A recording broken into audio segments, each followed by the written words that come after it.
J'ai eu peur par rapport à mon travail parce que j'ai sacrifié beaucoup pour ma carrière. Moi, c'est Audrey, j'ai 31 ans, diagnostiquée diabétique de type 1 à l'âge de 29 ans. Vous pouvez me retrouver sous le pseudo Fliquette Sucrée du fait de ma profession. Je suis fonctionnaire de police sur la région parisienne. J'ai commencé à perdre beaucoup de poids, boire énormément d'eau. Je travaillais de nuit. J'ai notamment un collègue qui m'a dit « Moi, je connais quelqu'un de diabétique qui a commencé comme ça ». Mais je pense que je voulais pas y croire jusqu'à un jour où j'ai effectivement fait un malaise. Donc, je suis allée aux urgences et après analyse, ils m'ont dit « Vous devriez être au minima dans le coma, tout au plus morte ». Alors sur le moment, j'ai pas trop pris conscience de ce qui se passait. Comme je pense beaucoup de gens avant la découverte, le diabète, on en a des notions très très vagues. Je savais ce que c'était sans savoir. J'essayais de chercher justement sur mon portable ce que c'était que le diabète. J'avais pas de réseau d'urgence. J'étais un peu perdue parce que je savais pas trop à quoi m'attendre et j'ai surtout eu peur pour mon travail en fait. Au départ, ça m'a semblé assez compliqué. À l'hôpital, je pleurais. Alors les médecins pensaient que je pleurais parce que j'avais découvert que j'étais diabétique de type 1. Et en réalité, je pleurais pas du fait du diagnostic, mais je pleurais du fait de la fonction. J'étais tombée sur l'article d'Alizée qui stipulait que les fonctionnaires de police n'avaient pas le droit d'être diabétiques. J'ai eu peur par rapport à mon travail, parce que j'ai sacrifié beaucoup pour ma carrière et immédiatement je me suis dit tout est terminé.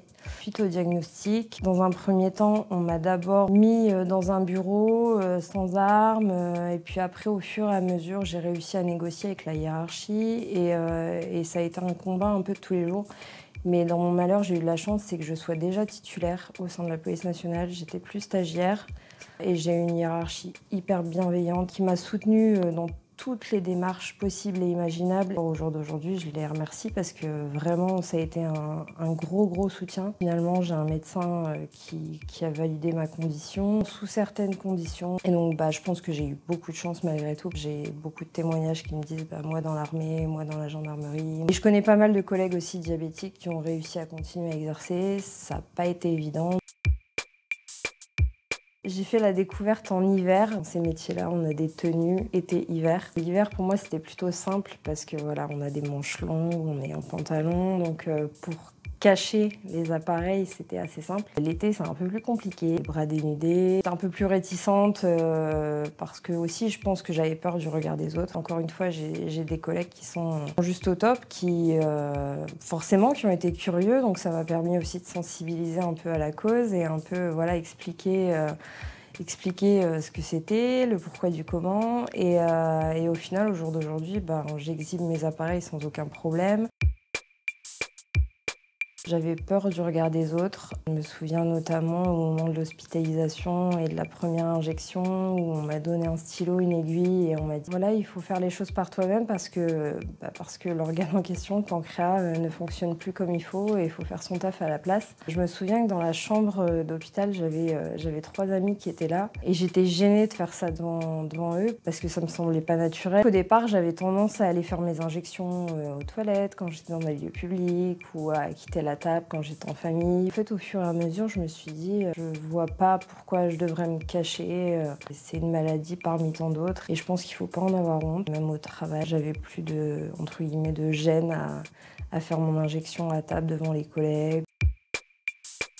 C'est vrai que parfois, en fonction des situations, on aimerait avoir à se passer, de sortir, les télécommandes, les lecteurs. Ouais, voilà, j'aimerais que tout soit relié et que, entre guillemets, le travail soit fait sans qu'on ait à intervenir dessus et ça serait vraiment un soulagement. Aux personnes qui découvrent un diabète ou même qui ont découvert un diabète, qui aimeraient accéder à ce genre de métier, malgré que la conjoncture soit en train de changer, je leur dirais de rien lâcher, de ne pas se laisser abattre. Moi, sur l'instant T, j'ai eu envie de baisser les bras. Je me suis dit, je suis personne pour aller à l'encontre des lois. Et finalement, je me suis pas laissée abattre, donner le maximum de moi-même pour prouver que malgré la maladie, je pouvais continuer à exercer. Enfin, vraiment, je leur dirais de rien lâcher et continuer à poursuivre leurs rêves.